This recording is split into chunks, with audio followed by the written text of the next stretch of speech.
Listo.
Gloria a Dios, aleluya.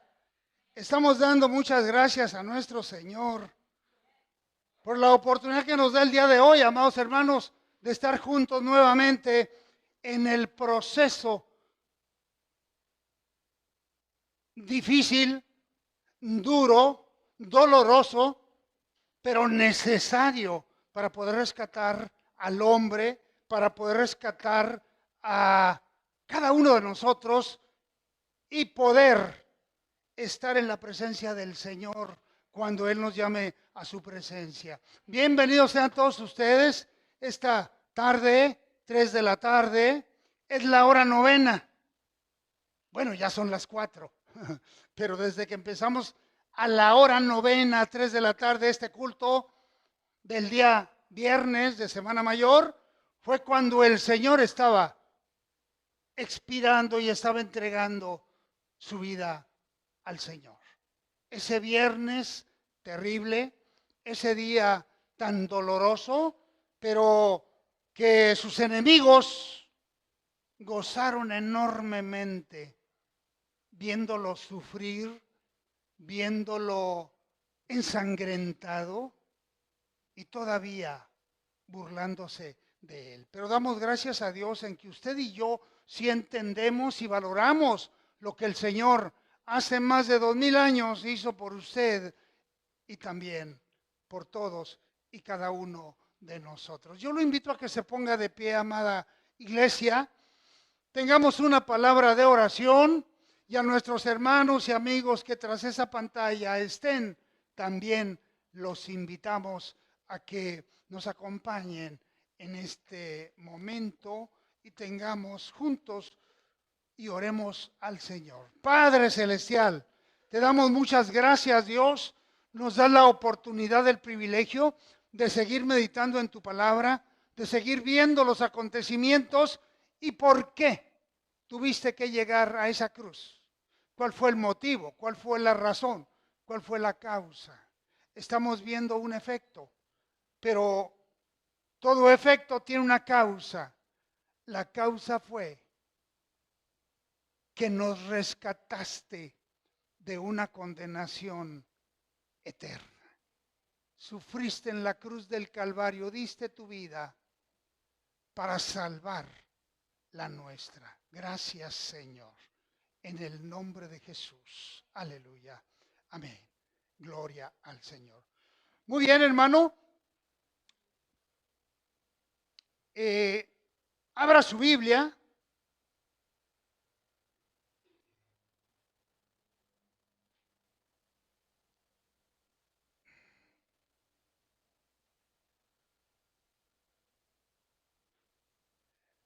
Evangelio emitido y escrito a los griegos. ¿Cuál será ese evangelio, amados hermanos? Escrito a los griegos. Lucas. No lo confunda con Marcos. Marcos fue escrito a los romanos. Lucas fue escrito a los griegos. Capítulo 23. Y demos lectura a los versículos 32 y 33. Lucas capítulo 23, versículos 32 y 33. ¿Ya lo tiene? Bien. Demos lectura a su palabra. Dice la Escritura, ¿cómo dice? Llevaban también con él a otros dos que eran malhechores para ser muertos.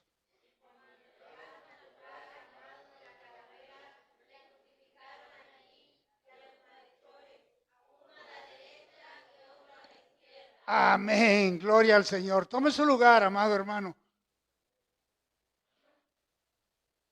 Capítulo 23, versículo 32 de Lucas. Llevaban también con él, es decir, ¿con quién? Con Jesucristo, a otros dos que eran malhechores para ser muertos. Estos dos ya habían sido juzgados, ya habían sido encontrados culpables e iban a ser muertos, crucificados. Bien, versículo 33. Y cuando llegaron al lugar llamado de la Calavera, le crucificaron allí y a los malhechores. Uno a la derecha y otro a la izquierda. Bien. ¿Quiénes eran esos malhechores? Llamado Dimas, el bueno, y Gestas, el malo. La Biblia nos aclara el nombre de cada uno de ellos. No nos dice los apellidos, porque en aquel tiempo pues no se llevaban las cosas como el día de hoy. ¿Sí? Solamente calificaban al individuo del lugar de donde era. Por ejemplo, Saulo, ¿de dónde era? De Tarso. ¿Y cómo le llama la Biblia? Saulo de Tarso. ¿Sí? Jesús de Nazaret. ¿Sí? Y entonces, estamos viendo, amados hermanos, un punto muy importante, pero para esto tenemos que remontarnos un poquito atrás. A través de toda esta semana, desde el domingo pasado, que se le llama Domingo de Ramos, mantos y palmas, sobre la entrada triunfal en Jerusalén de Jesucristo montado sobre un pollino, se inicia el proceso de la Semana Mayor. Jesús tenía que entrar a Jerusalén y podemos ver todo este proceso que traemos desde lunes, martes, miércoles, jueves, hasta hoy viernes. Pero quedamos que íbamos a hablar de las 7 palabras dadas por el Señor en la cruz del Calvario. Y no vamos a dejar pasar esta oportunidad de verlas, de meditarlas, aunque sea a vuelo de pájaro. Porque nos vamos a enfocar en la segunda palabra. El día de hoy tenemos un enfoque le dispondremos mayor tiempo a la segunda palabra. Pero vamos a ver para ello la primera palabra. Lucas 23, 34. Nada más anote, no lo vamos a leer. Porque me gustaría que lo leyera. Pero quien lo tenga ya listo, le voy a dar el micrófono para que lo lea. Me gustaría, hermanos, que cada palabra esté marcada en su ubicación bíblica. Bien, para ello, a ver, ¿quién tiene ya la cita? Con voz fuerte, con voz bien pausadita, con voz muy clara, con puntos y comas. Por favor, leerlo.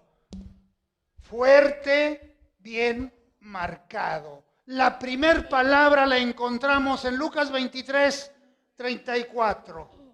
Quien lo tiene, léalo, por favor. Y Jesús decía: Padre, perdónalos, porque no saben lo que hacen. Y repartieron entre sí sus vestidos, echando suertes. Amén. Padre, perdónalos porque no saben lo que hacen. La primera palabra de Jesucristo. Imagínense en qué condiciones se encontraba Cristo clavado en la cruz del Calvario, clavado de las manos, clavado de los pies, sosteniendo todo su peso sobre los pies, presionado y todavía teniendo el valor de decir: Padre, perdónalos porque no saben lo que hacen. Qué forma tan maravillosa de humildad, qué forma tan maravillosa de obedecer la palabra del Señor en una circunstancia tan terrible, tan tremenda y sobre todo tan dolorosa. ¿Quién más recuerda usted que hizo lo mismo? Esteban. Libro de los Hechos, capítulo 7, versículo 60. Alguien léalo al micrófono, por favor. Lucas 7, 60. Hechos 7, 60. ¿Cómo dice? Y puesto de rodillas, clamó a gran voz: Señor, no les tomes en cuenta este pecado. Y habiendo dicho esto, durmió. Amén. En otras palabras, al decir: no les tomes en cuenta este pecado, Señor, perdónalos. Pero ¿cómo dice la Escritura que lo hizo Esteban? Sí, de rodillas. De rodillas. Con la cabeza rota.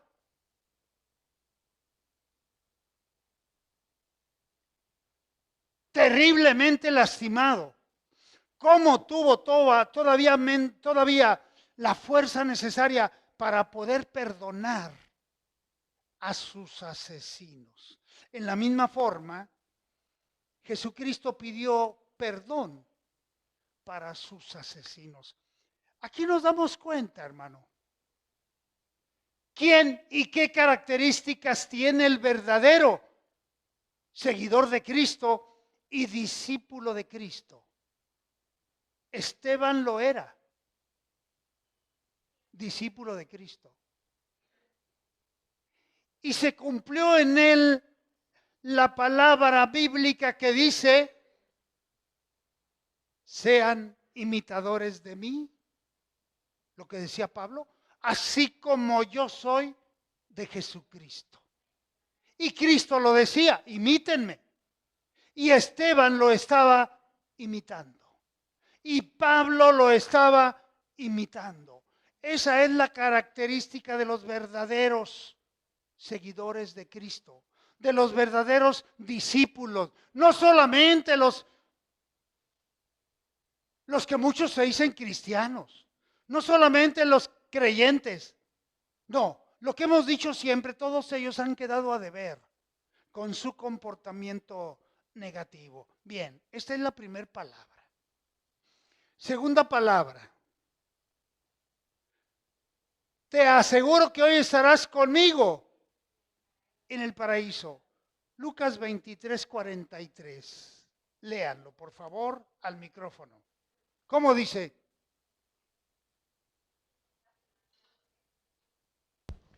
Lucas 23:43. Entonces Jesús le dijo, de cierto te digo que hoy estarás conmigo en el paraíso. Amén. Te aseguro. ¿Qué significa de cierto te digo? Una seguridad. ¿Cuál es el sinónimo de cierto?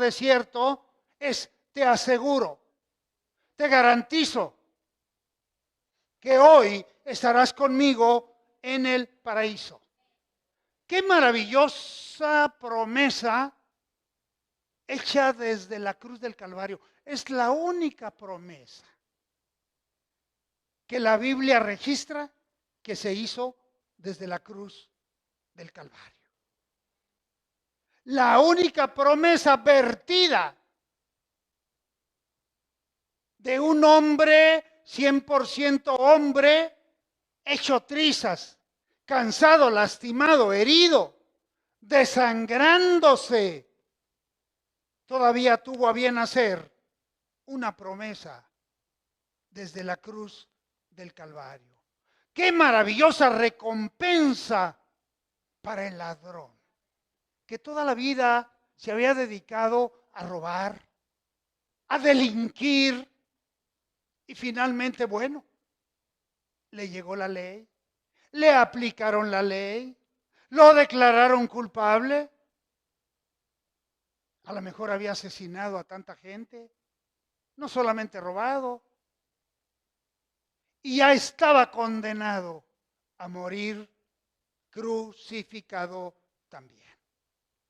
Pero es una manera maravillosa la que Dios tiene para con este malhechor, una promesa. Y fíjese nada más, amado hermano, el malhechor nunca había oído ni conocido un milagro de Jesucristo. El malhechor nunca había escuchado un mensaje del Señor. ¿Qué tiempo iba a tener de andar tras Jesucristo cuando su actividad era otra? Pero en cuantos segundos alcanzó la salvación y la vida eterna. ¿Y qué cree? ¿Dónde cree que está en este momento? En el paraíso.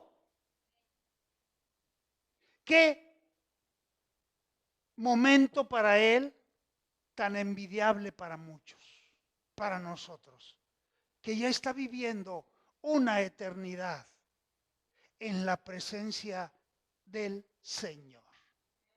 Solamente porque reconoció a Jesucristo como el Salvador de su vida. Bien, es la segunda palabra. La tercera palabra, mujer. Ahí tienes a tu hijo. Luego dijo al discípulo, ahí tienes a tu madre. Juan capítulo 19, versículo 26 y 27. Sí. Dice, cuando vio Jesús a su madre y al discípulo a quien él amaba que estaba presente, dijo a su madre, mujer, he ahí tu hijo. Después dijo al discípulo, he ahí tu madre, y desde aquella hora el discípulo la recibió en su casa. Amén. Quiero hacer una breve aclaración en relación a esto. María no es la madre de Jesús. Suena muy controversial. El catolicismo lo tiene bien claro y la llama María, madre de Jesús. María fue solamente un vaso escogido donde Jesucristo iba a venir a la tierra. Ahora, ¿cuál es la defensa del catolicismo? A ver, tú que dices que María no es madre de Jesús, a ver, vete al Evangelio según San Juan, en el capítulo 19, versículo 26. Y aquí te demuestro que la Biblia dice que María es la madre de Jesús. Eso es lo que ellos dicen. Pero yo les digo que no. Porque tenemos que interpretar perfectamente bien la palabra. ¿Quién está hablando aquí? ¿Quién está escribiendo el Evangelio según San Juan? Juan. Juan.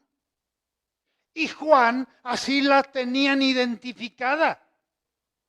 Ellos no iban a decir, no María, es que tú no eres la madre de mi Señor Jesucristo. No, todos la tenían identificada como la madre de Jesús. Todos los vecinos y con los que el Señor Jesucristo convivía, como la madre.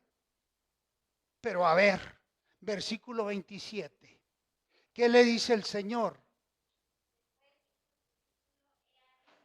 Pero con micro, que se oiga bien, fuerte. ¿Cómo dice?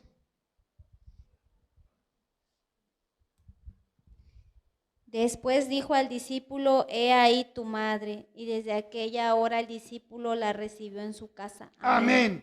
Pero en el versículo anterior le dijo, mujer, he ahí a tu hijo. Así es. Mujer, he ahí a tu hijo. Nunca le dijo madre. De la boca del Señor jamás salió la palabra madre. Jamás. Y cuando los discípulos fueron a buscar a Jesús, le dijeron, Jesús, tu madre y tus hermanos te buscan. ¿Cuál fue la respuesta de Jesús? ¿Quiénes son? Mi madre y mis hermanos son los que hacen la voluntad del Señor. No ratificó absolutamente nada. No confirmó que María fuera su madre. No, porque era solamente un vaso escogido para que el Señor viniera a la tierra. Fíjese nada más qué importante, hermano.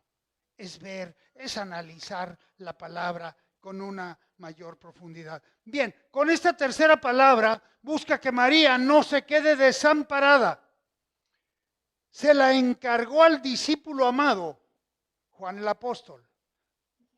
Y no le dice madre, le dice mujer.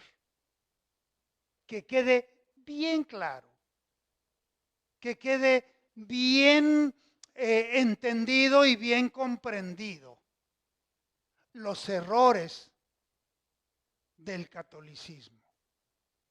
Por eso cuando el Señor nos hace llegar a nuestra mente y a nuestro corazón, salid de ella, pueblo mío, y no participéis de ninguna de sus abominaciones. Lo entendimos, porque una falsa doctrina, una doctrina idólatra, es una doctrina de demonios, así lo dice la Escritura. Toda falsa doctrina es doctrina de demonios. Bien, vamos con la cuarta palabra. Eli, Eli, lama sabactani, que significa Dios mío, ¿por qué me has desamparado? Mateo 27, 46 y Marcos 15, 34. Cualquiera de esos dos versículos, léalo al micrófono, por favor, fuerte. Mateo 27, 46 o Marcos 15, 34. ¿Cómo dice? Mateo 27, 46. Cerca de la hora novena, Jesús clamó a gran voz diciendo, Elí, Elí, lama sabactani, Eso es, Dios mío, ¿por qué me has desamparado? Amén. En ese momento el Señor sintió todo el peso del pecado del mundo. Se sintió desamparado. Al igual que David en el Salmo 22:1. Alguien léame también el Salmo 22:1. ¿Por qué me has desamparado? ¿Cómo dice? Salmo de David 22:1. Salmo 22:1. Dios mío, ¿por qué me has desamparado? Amén. ¿Por qué estás tan lejos de mí, salvación y de las palabras de mi clamor? Amén. Gloria al Señor. También David sentía un desamparo cuando era perseguido por Saúl, cuando Saúl lo quería exterminar, cuando todos sus enemigos se levantaron contra él. David se sintió abandonado y en la misma forma, hoy el Señor Jesucristo se siente abandonado, se siente desamparado, se siente solo y piensa que el Señor ya se olvidó de él. Sin embargo, no es así. Esta es la cuarta palabra. La tercera palabra, tengo sed. Juan 19:28. ¿Cómo dice, hermanos? Después de esto, sabiendo Jesús que ya todo estaba consumado, dijo, para que la escritura se cumpliese, tengo sed. Amén. Evangelio según San Juan capítulo 19:28. Sed tengo. Es la quinta palabra. Pero todavía la maldad del mundo, la maldad de los soldados romanos, la maldad de la muchedumbre que lo rodeaba, le dieron a beber vinagre. Imagínese, hermano, con altas temperaturas, sediento, y que le den a beber vinagre. La maldad estaba desbordada contra el Hijo de Dios y la burla no cesaba contra él, burlándose. Todavía en la cruz del Calvario se burlaban de él. Si verdaderamente eres el Hijo de Dios, sálvate a ti mismo. Eso le dijo Gestas al Señor.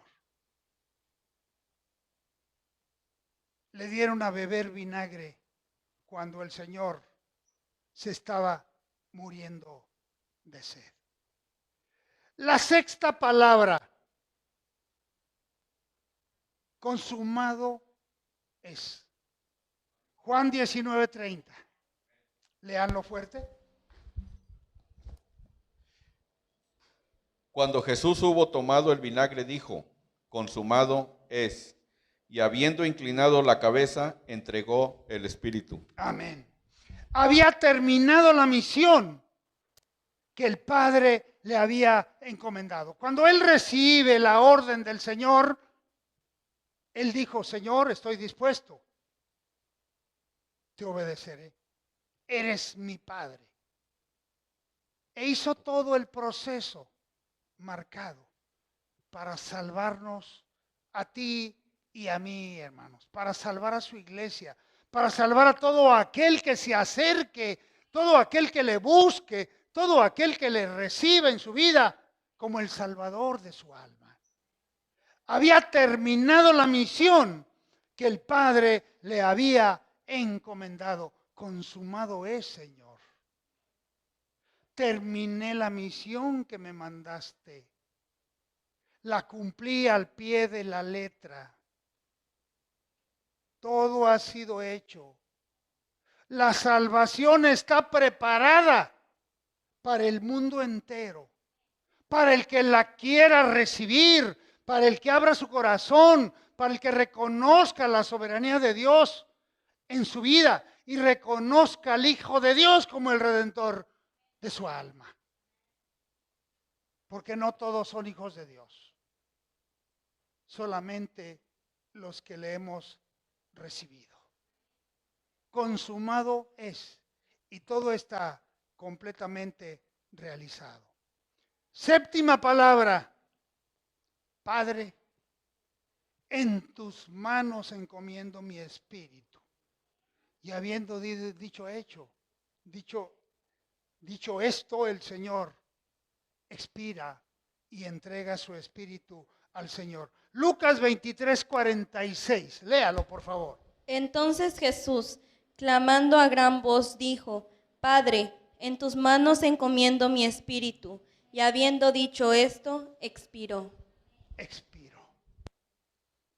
Esto es todo el proceso que permitió llegarle al Señor hasta el día de hoy. Y un día como hoy, el Señor entregó su espíritu y entregó su vida por salvarnos a ti y a mí, amado hermano, por salvar a todo aquel que le busque. Muy bien, entonces lo que hemos dicho y lo que aclaramos desde un principio, vamos a enfocarnos al punto número 2. Lucas 23:32. Llevaban también con él a otros 2 que eran malhechores para ser muertos. Y cuando llegaron al lugar llamado de la calavera, le crucificaron allí y a los malhechores, uno a la derecha y otro a la izquierda. Ya lo dijimos, los nombres de los malhechores eran Dimas el bueno y Gestas el malo. Es difícil. Si yo le preguntara a usted en este momento, a ver, hermanos, busquemos, pensemos, ¿a quién calificarían ustedes como el convertido más admirable que la Biblia nos menciona en sus 66 libros? ¿A quién? A Dimas.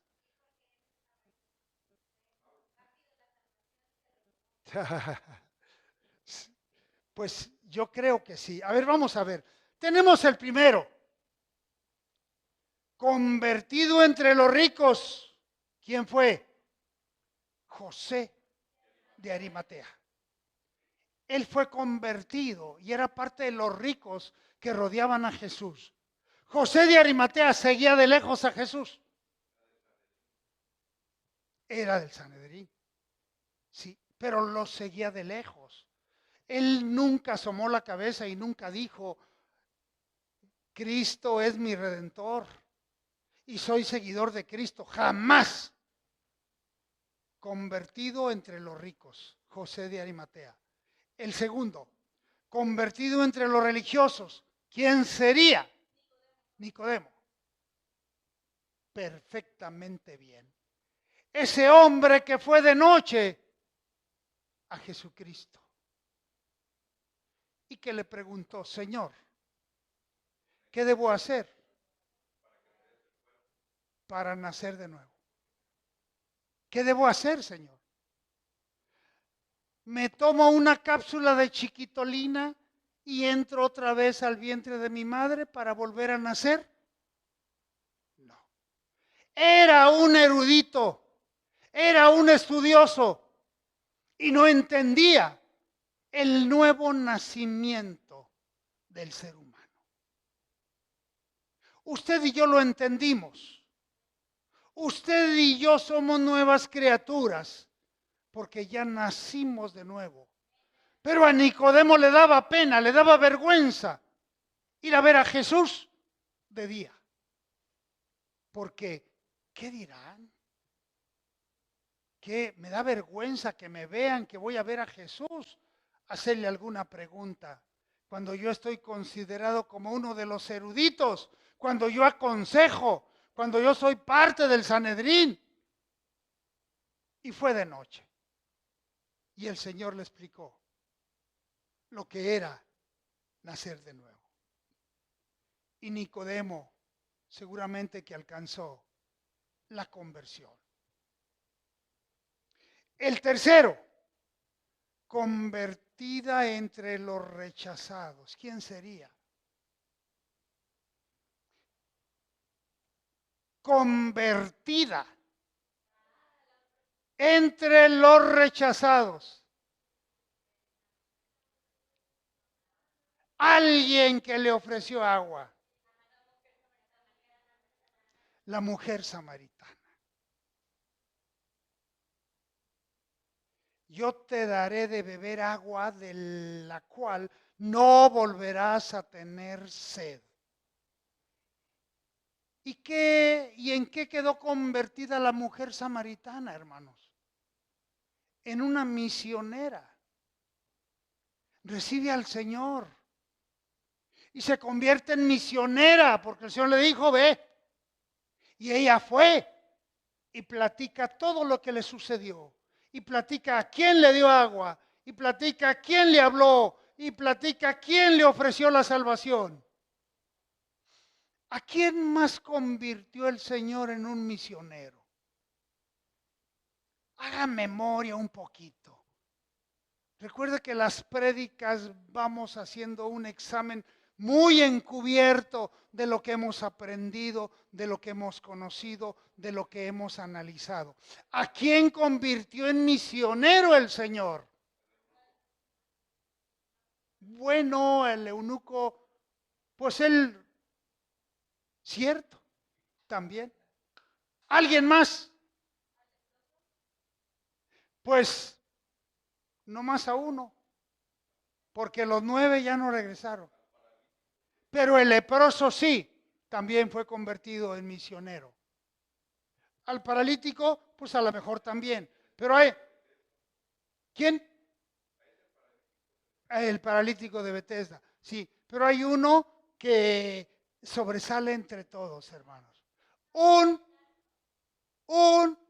endemoniado. El endemoniado gadareno fue convertido en misionero porque fue y les platicó todo lo sucedido. ¿Y qué pasó con sus vecinos, con su gente? Se le echaron encima a Jesús y le dijeron, vete, no vengas a turbarnos, cuando había ido a liberar a un endemoniado que vivía entre los sepulcros, que finalmente también lo convirtió en misionero, porque todo aquel que iba a contar lo que le había sucedido se convierte en misionero, hermanos. La prostituta, efectivamente, sí, usted y yo somos misioneros. Usted y yo predicamos y compartimos el evangelio. Usted y yo queremos que los demás disfruten de las bendiciones que usted y yo disfrutamos, de la paz y la tranquilidad que solamente Dios puede otorgarnos. El cuarto convertido actualmente en la época moderna, el actor que en la película La Pasión de Cristo interpretó a Barrabás, se convirtió. Según algunas noticias que circularon fuertemente por redes sociales. Ábranle allá, por favor.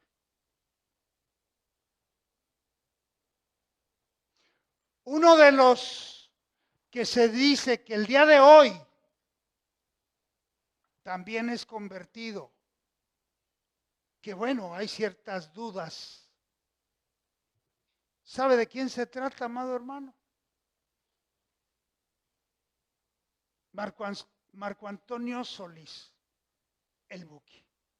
Ha salido una información, no sé si sea cierto o sea falsa, que él se ha convertido a Cristo. Sí. También un Silvestre Stallone que se ha convertido a Cristo. Pero hoy en día mucha gente dice, estoy convertido a Cristo, pero no ha entendido la verdadera conversión. ¿Usted cree que Yuri sea una verdadera convertida a Cristo? Pues no. ¿Sí? Y ella, pues es pastora, esposa del pastor. Sí, ¿Usted cree que estén convertidos a Cristo? No. Pero pomposamente se dicen que lo están, que son. La que tiene mayor credibilidad dentro del medio artístico, que se retiró, que ya no está en la farándula, pues a lo mejor sí, Anel Moreno, pero hay la primera que inició todo esto es María del Sol. Ella le predicó a Yuri, le predicó a Lupita D'Alessio y le compartió a otras compañeras de ella. Sí, pero la que se ha mantenido fuera de la farándula es María del Sol. Sí. Pero tenemos muchas dudas cuando esto sucede, porque el verdadero seguidor de Cristo tiene que ser imitador de Cristo, así como Esteban lo fue, así como Pablo lo fue. Y vamos a ver el punto número 1. ¿Alguien me dice el tiempo, hermanos? 41 minutos. Bien. Punto número 1. El convertido más admirable quizás sea el ladrón en la cruz del Calvario. Mire, los caminos de los 3 hombres se juntaron y se unieron en un punto llamado muerte. Hay muchas personas, hay muchos hombres, muchas mujeres que sus caminos se unen en alguna fiesta, en alguna reunión, en algún viaje. Hay muchos escenarios donde se juntan las personas y se conocen. Pero en esta ocasión, el punto en que se conocieron era un punto de muerte. Era un punto de que te conocí y hasta aquí llegamos los 3. Adiós. Me dio mucho gusto conocerte. Un saludo. Porque ya no nos vamos a ver. Porque ya vamos a morir. Estos 3 personajes se reúnen en ese punto de muerte. 2 de los 3 eran completamente culpables. Y 1 de los 3 era completamente inocente. Fíjense nada más qué condiciones y qué circunstancias se presentan. 2 pagaban sus deudas a la sociedad. Les aplicaron la ley, les hicieron juicio, resultaron culpables y culpables de muerte.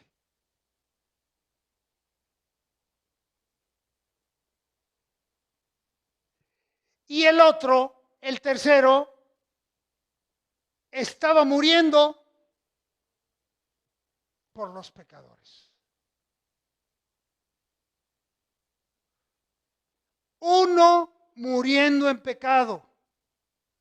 ¿Quién fue ese uno muriendo en pecado? Gestas. El otro muriendo al pecado. ¿Quién es el otro? Dimas. Y el tercero muriendo por los pecadores. Jesucristo. Qué maravilla, hermano. Qué escenario, qué película estamos viendo aquí. Maravilloso. El segundo punto. ¿Qué hace tan admirable esta conversión? La conversión de Dimas. Una profecía admirable. La profecía se iba a cumplir. De cierto te digo hoy que estarás conmigo en el paraíso. Qué profecía tan admirable, hermano. ¿Y profetizado por quién? Por el Rey de Reyes y Señor de Señores. ¿Usted cree que había posibilidad de que esa profecía fallara? No. se cumpliría al pie de la letra. Jesús muere entre dos criminales, en medio de dos criminales. Jesús sería sepultado entre los impíos y también entre los ricos, entre los dos. Y es el pasaje bíblico que leíamos al inicio de este culto. Isaías 53:9. Mire cómo dice el Evangelio del Antiguo Testamento. ¿Cuál es ese libro, hermanos? Isaías 53:9. Y se dispuso con los impíos su sepultura, mas con los ricos fue en su muerte. Aunque nunca hizo maldad, ni hubo engaño en su boca. Moriría entre ellos y su tumba estaría cerca de ellos. Vamos a considerar al rico José de Arimatea. Pondría a Jesús en su tumba y José era rico. Era uno de los potentados de ahí. Muchas profecías convergen en la cruz del Calvario. Y tercer punto, una oración admirable en el versículo 42. Lucas 23:42. Mire lo que dice. Y dijo a Jesús: acuérdate de mí cuando vengas en tu reino. Hermano, qué oración tan cortita, tan pequeña, pero cargada con un anhelo y con un conocimiento del Hijo de Dios.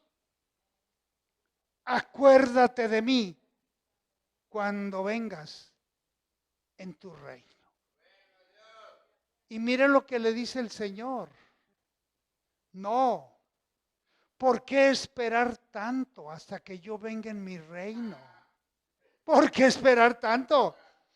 ¿Cuándo vendría el Señor en su reino? ¿Hasta cuándo, hermanos? Segunda venida. Segunda venida. Batalla de Armagedón. ¿Por qué esperar tanto? Si esto hace más de 2000 años, ¿por qué esperar tanto para que Jesucristo se acuerde de Él cuando vengas en tu reino? No, Señor. Te digo que hoy estarás conmigo en el paraíso. No esperemos más. Ha sido consumada la salvación. ¿Por qué esperar tanto? Una sencilla oración y alcanzó la salvación este ladrón. No siempre las oraciones kilométricas son efectivas, hermanos. Como dice por ahí un dicho, no por mucho madrugar amanece más temprano. No. A veces no por mucho orar sin propósito, orar sin dirección. Orar sin reconocer la soberanía de Dios, orar sin humildad, orar enojado, orar molesto. A lo mejor no sea efectivo en esa forma, aunque sean kilométricas. El Señor quiere que nuestra oración sea sencilla, pero sea bien direccionada, sea bien dirigida y sea bien caminada sobre la ruta que el Señor ha establecido. ¿Y cuál es la ruta que el Señor ha establecido cuando oremos con Él? El Padre nuestro. Padre nuestro que estás en los cielos. ¿Dónde estás, Señor? ¿A quién me voy a dirigir? Al Señor. Estás en los cielos. No a cualquier santo. No a cualquier persona, no a cualquier humano, al Dios de la Biblia. Estás en los cielos. Santificado sea tu nombre. Eres santo, Señor. Y con todas esas características, el Señor nos enseñó a orar y nos dio la ruta correcta, el Padre Nuestro, no para repetirlo como perico, sin entenderlo, sin comprenderlo. No como en los cansadísimos rosarios esos, que se agarran con la letanía. Cuando yo era católico, hermanos, pues estaba en algunos funerales y pues el rezandero. Sí, porque contratan rezandero, contratan también lloriqueo, quien llore, ¿sí? Y le pagan por llorar, ¿sí? Ese lloriqueo llega con su bolsa de cebollas, se va a un cuartito y se pone muchas cebollas para llorar. Y porque no han entendido lo que es Dios. No han entendido eso. Y se agarran. ¿Cuántas rueditas tiene ese collar? Desconozco, pero van contando los periodos. Deja que los muertos entierren a sus muertos. Pero ¿por qué buscas entre los muertos al que vive? Si tenemos un Dios vivo, un Dios que ha ganado todas las batallas, un Dios que no nos desampara, un Dios que nos sostiene, un Dios que cuida de nosotros. El fariseo decía, no soy como todos los hombres, yo diezmo, yo ayuno, yo doy ofrendas, yo apoyo al necesitado. Señor, acuérdate de mí, yo hago todo esto. El fariseo. Y el humilde publicano, hermanos, ¿qué decía? Nada. Solamente le decía al Señor, Señor, sé propicio a mí, pecador. Con eso. No necesito más. Para amistarse con Dios, para estar en la presencia de Dios, para buscar a Dios. Eso es lo que Dios hace en la vida de sus hijos. Este ladrón se da cuenta de que es un pecador. Lucas 23:41. Mire lo que dice. Nosotros a la verdad justamente padecemos porque recibimos lo que merecemos o lo que merecieron nuestros hechos. Mas este ningún mal hizo. ¿Quién es este? Jesucristo. Ningún mal hizo. Él es inocente. Admite su culpa. Considera justo su castigo. Proclama la justicia de Cristo. Y llamó a Jesús Señor. Nunca vio un milagro hecho por Jesús. Nunca escuchó predicar a Cristo. Sin embargo, suplicó. Suplicó, no exigió. Suplicó, acuérdate de mí cuando estés en tu reino. No intentó escapar de la cruz, del castigo que ya tenía que recibir. Creyó que el Señor establecería su reino. Miró al crucificado y lo llamó su rey. Reconoció la soberanía de Cristo sin haberlo visto antes y sin haberlo escuchado antes. Mire, amado hermano y amigo, si alguna vez hubo un alma revoloteando al borde del infierno, Esa fue el alma de este ladrón llamado Dimas.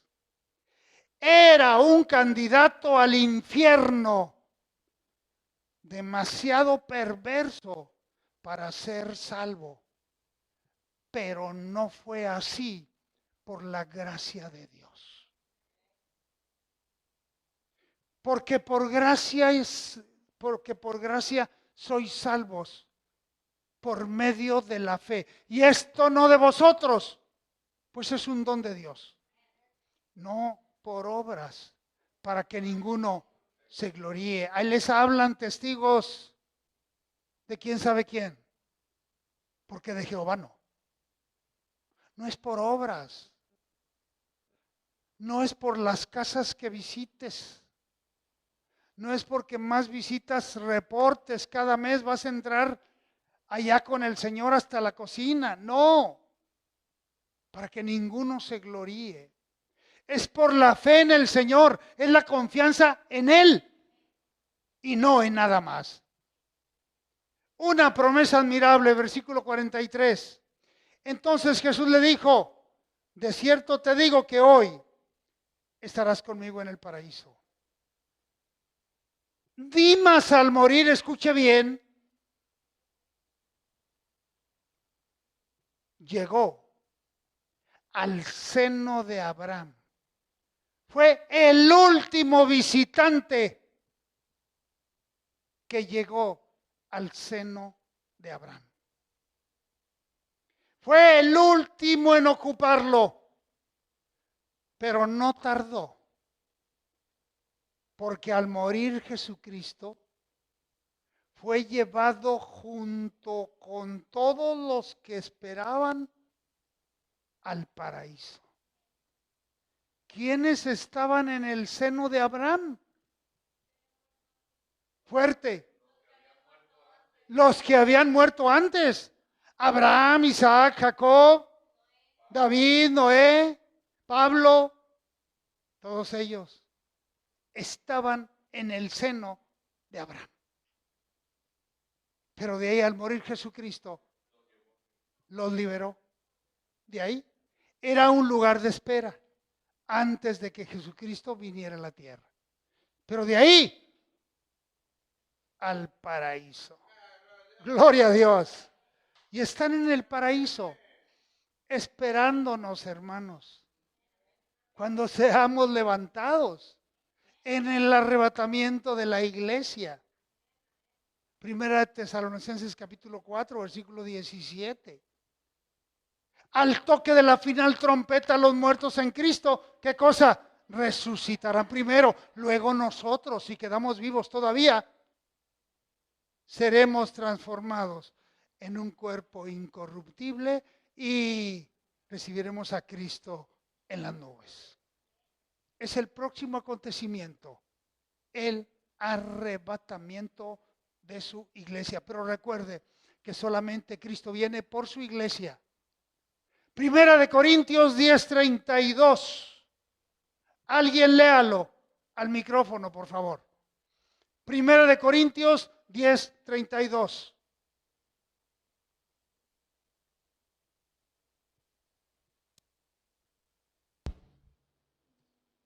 ¿Cómo dice? No seáis tropiezo ni a judíos, ni a gentiles, ni a la iglesia de Dios. Amén. 3 grupos solamente habemos en el mundo terráqueo. 8,000 millones de gentes en el mundo, solamente lo agrupan 3 grupos. Judíos, gentiles, ¿y cuál es el tercero? La iglesia. La iglesia. Y nosotros somos la iglesia. El que ha recibido a Cristo en su vida como el Salvador de su alma es la iglesia. Y Cristo viene solamente por nosotros. Nada más. Los judíos se quedan. Los gentiles se quedan.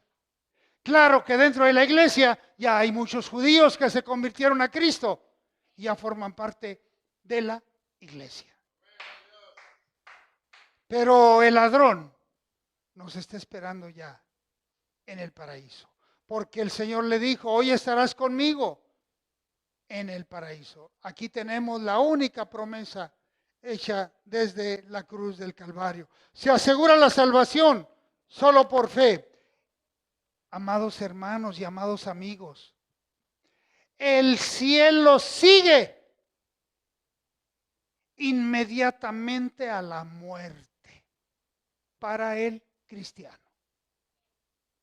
Para el que muere sin Cristo, ¿qué es lo que sigue? El Seol. ¿Caminará? ¿Vendrá la primera resurrección? Él no resucitará en la primera resurrección. Solamente los muertos en Cristo resucitarán primero. El que no murió en Cristo seguirá de largo.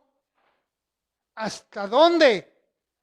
El juicio del gran trono blanco, donde se abrirán los libros. Se buscará su nombre en el libro de la vida. Y al no encontrarlo, al lago de fuego. La muerte segunda. Así de sencillo y así de entendible, hermanos. Por eso invitamos en este momento a ti, hermano, que te has retirado del conocimiento de la verdad, a que renoves tus votos con el Señor. El tiempo se termina. A ti, amado amigo, que no conocías que hay un plan de salvación, que no sabías que Cristo vino a redimir tu alma, a salvarte de esta perversa generación. Busca al Señor mientras puede ser hallado. Búscale, porque el tiempo se termina. Y los acontecimientos últimos en el Medio Oriente aceleran el arrebatamiento de su iglesia. No hay tiempo que perder. Quiero concluir con lo siguiente. Todo pecador puede ser salvo solamente confiando en Jesucristo. No importa el grado de pecado que tenga, que haya cometido. Claro que si comete un pecado, hay una ley terrenal que tiene que pagar a la sociedad a través de esa ley. Pero puede ser salvo de sus pecados. Aunque esté encerrado, aunque esté segregado de la sociedad, aunque esté en la cárcel. ¿Qué importa que esté encarcelado si él ya es libre? Aleluya. Recuerdo que en el Cerezo, aquí de Poza Rica, bautizamos a 83 presos y uno de ellos, en un testimonio que dio, dijo: yo agradezco a Dios por haberme permitido llegar y ser encarcelado, porque si no hubiera yo sido encarcelado, no hubiera conocido la verdad y no hubiera sido salvo de esta perversa generación. Y ahora soy salvo y no me interesa estar recluido, porque mi alma es libre. Aleluya. Eso es lo que hace el Señor en la vida de cada ser humano, amados hermanos. Pero todavía resta estar muy alerta, porque hay doctrinas demoníacas que nos están rodeando.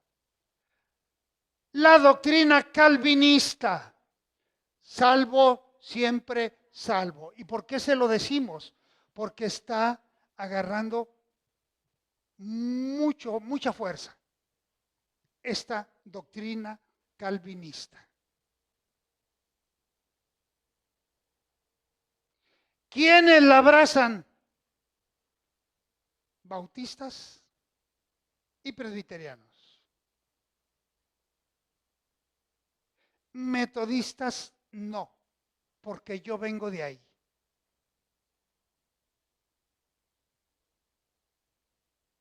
Y debemos de tener mucho cuidado. El hecho de que ellos digan salvo, siempre salvo, están reclutando mucha gente al infierno. Están anotando gentes para el infierno. Fíjese bien lo que esto significa. Metiendo y enseñando que la salvación no se pierde.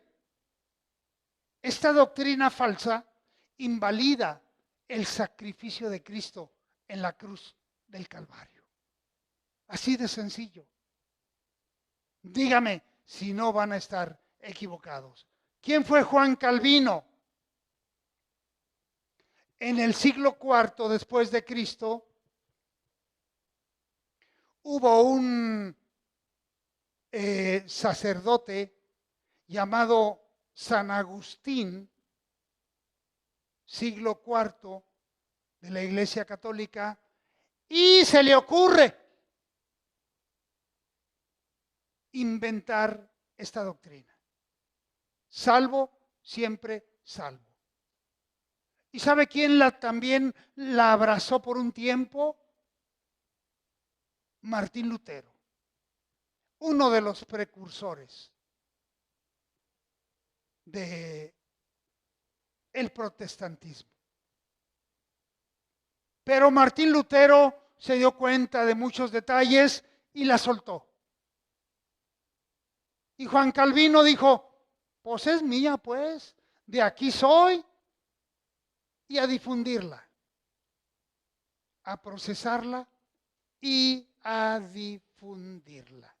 ¿Qué están haciendo con esto, amados hermanos y amigos que nos están escuchando? Fíjese bien, fomentan una perversión total,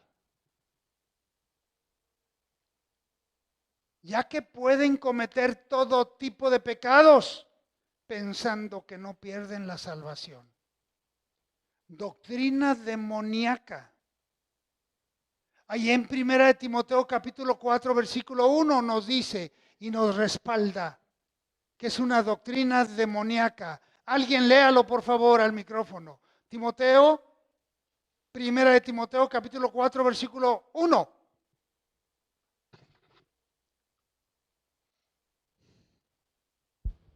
Pero el Espíritu dice claramente que en los postreros tiempos algunos apostatarán de la fe, escuchando a espíritus engañadores y a doctrinas de demonios. Una falsa doctrina, ¿cómo la califica la Escritura? De demonio. No hay para dónde hacerse. Y Timoteo lo deja muy, muy claro. Bien. Amados amigos y hermanos, iglesia, árboles junto al río. La Escritura y el Señor nos invita y nos dice, vengan a mí todos los que estén trabajados y cargados, y yo los haré descansar. Queremos descansar en el Señor. Sigamos caminando en el terreno de la fe. Sigamos caminando en el camino que el Señor nos ha marcado. No hagas vana la muerte de Jesucristo. Abrázala, entiéndela, valórala. Murió por tus pecados, murió por nuestros pecados y por ti para salvar tu alma. No hagamos vana la muerte del Señor. Hoy día Él está sentado a la diestra del Dios Padre Todopoderoso, Creador del cielo y de la tierra. Y a nosotros nos toca mantenernos firmes en el camino que el Señor nos ha preparado. Ponte de pie, iglesia. Tengamos una palabra de oración y daremos concluida este mensaje del día de hoy. Cierra tus ojos y oremos. Señor y Dios, gracias Padre Celestial. Te estamos dando en esta hora. Nos has permitido, has dado la oportunidad, Señor, de meditar en tu palabra. Vimos tu sacrificio en la cruz del Calvario, Señor. Cómo sufriste, cómo padeciste por nuestros delitos y por nuestros pecados. Pero hoy, Señor, nos has dado y nos has hecho libres, Padre. Nos has dado una libertad completa. Nos has dado la vida y nos has dado la salud. Gracias, Padre Celestial. La honra y la gloria es para ti. Te adoramos, Señor, y bendecimos tu nombre. Y te pedimos que seamos oidores, que apliquemos tu palabra en nuestra vida. Gracias, Señor. Te lo pedimos en el nombre de Jesús. Y a ti sea dada toda la honra y toda la gloria, Señor, desde ahora y para siempre, Padre, por los siglos de los siglos. Señor, tú eres nuestro Dios. Aleluya. Amén. Gloria al Señor. Tome su lugar, hermano. Quiero dejar el lugar a mi hermano Jorge para que tú concluyas, demos los avisos, hermano, y se concluya este culto.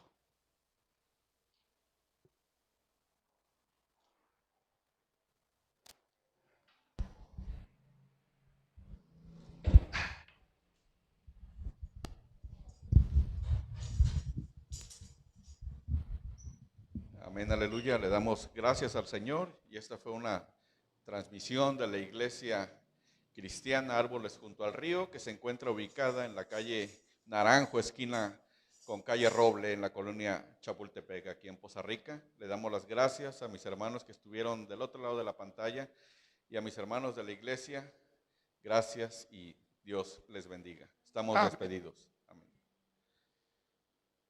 Amén, aleluya. Gracias le damos al Señor, ¿verdad? Por estas enseñanzas que